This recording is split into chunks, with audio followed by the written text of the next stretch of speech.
আজকে আমরা যেই দেশটির কথা বলবো সেটি এশিয়ার খাদ্য স্বর্গ হিসেবে পরিচিত। নানা ধর্ম, বর্ণ এবং সংস্কৃতির মানুষের অবস্থানের ফলে এখানকার খাবারও বেশ বৈচিত্র্যময়। মালয়, চাইনিজ এবং ভারতীয় নানা ধরনের খাবার বিভিন্ন রেস্তোরাঁ এবং পথের পাশের স্টলে খুব কম দামে পাওয়া যায় এখানে। ভিডিও টাইটেল দেখে নিশ্চয়ই বুঝে ফেলেছেন দেশটির নাম মালয়েশিয়া। অষ্টাদশ শতাব্দীর শেষ ভাগ এবং ঊনবিংশ শতাব্দীতে ব্রিটিশরা বর্তমান মালয়েশিয়া অঞ্চলে উপনিবেশ প্রতিষ্ঠা করে। তখন একে ব্রিটিশ মালয় বলা হতো। 1948 সালে মালয় উপদ্বীপে অবস্থিত ব্রিটিশ শাসিত অঞ্চলসমূহের সমন্বয়ে মালয় ফেডারেশন গঠিত হয়, যা 1957 সালে স্বাধীনতা লাভ করে। সিঙ্গাপুরের ব্রিটিশ উপনিবেশ এবং পূর্ব মালয়েশিয়ান রাজ্য 1963 সালে ফেডারেশনে যুক্ত হয়, আর তখনই মালয়েশিয়া স্বতন্ত্র রাষ্ট্র হিসেবে প্রতিষ্ঠিত হয়। মালয়েশিয়ার রাজধানী এবং সর্ববৃহৎ শহর হচ্ছে কুয়ালালামপুর। এদেশের প্রধান ধর্ম হচ্ছে ইসলাম। মালয়েশিয়ার মোট জনসংখ্যার প্রায় 62% মুসলিম। এদেশে সারা বছর ধরে উষ্ণ এবং আর্দ্র আবহাওয়া বিরাজ করে। আবহাওয়ার বড় ধরনের পরিবর্তন বা প্রাকৃতিক দুর্যোগ খুব একটা হয় না।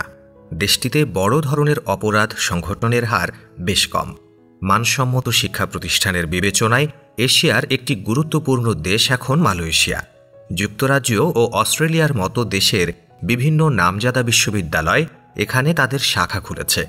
আর যুক্তরাষ্ট্র, কানাডা, যুক্তরাজ্য, ফ্রান্স, জার্মানি, অস্ট্রেলিয়া এবং নিউজিল্যান্ডের বিভিন্ন শিক্ষা প্রতিষ্ঠান মালয়েশিয়ার প্রতিষ্ঠানের সাথে একযোগে কোর্স পরিচালনা করছে। এখানে জীবনযাপনের ব্যয় তুলনামূলকভাবে কম, বছরে $3,800 মতো। 100টিরও বেশি দেশের 50,000-এর মতো বিদেশি শিক্ষার্থী এখন মালয়েশিয়ায় পড়াশোনা করছে। মালয় ভাষা মালয়েশিয়ার সরকারি ভাষা। এখানকার প্রায় অর্ধেক সংখ্যক লোক মালয় ভাষায় কথা বলে। এখানকার বোর্নিও দ্বীপটি মালয়েশিয়া, ইন্দোনেশিয়া এবং ব্রুনাই এই 3টি দেশ ভাগ করে নিয়েছে। এটি গ্রিনল্যান্ড এবং নিউগিনির পরে বিশ্বের 3য় বৃহত্তম দ্বীপ। মালয়েশিয়াতে আয়তনের দিক দিয়ে বিশ্বের সবচেয়ে বড় গুহা অবস্থিত। এই গুহাটির নাম হচ্ছে সারাওয়াক। এটি গুনুংমুলু ন্যাশনাল পার্কে অবস্থিত। এছাড়া জর্জ টাউনে রয়েছে পেনাং ফ্রি স্কুল, যেটি দক্ষিণ পূর্ব এশিয়ার প্রথম এবং প্রাচীনতম ইংরেজি মাধ্যমিক স্কুল। পেনাং ব্রিজ মালয়েশিয়া এবং দক্ষিণ পূর্ব এশিয়ার সবচেয়ে দীর্ঘ সেতু। এই ব্রিজের মোট দৈর্ঘ্য প্রায় 15 মাইল। কুয়ালালামপুরে অবস্থিত পেট্রোনাস টাওয়ার্স 2004 সাল পর্যন্ত বিশ্বের সবচেয়ে উঁচু ভবন ছিল। এই ভবন দুটি এখনও বিশ্বের সবচেয়ে উঁচু টুইন্স বিল্ডিং। তো বন্ধুরা, কেমন লাগলো আজকের ভিডিও সেটা কমেন্ট করে জানিয়ে দিন। Thanks for watching.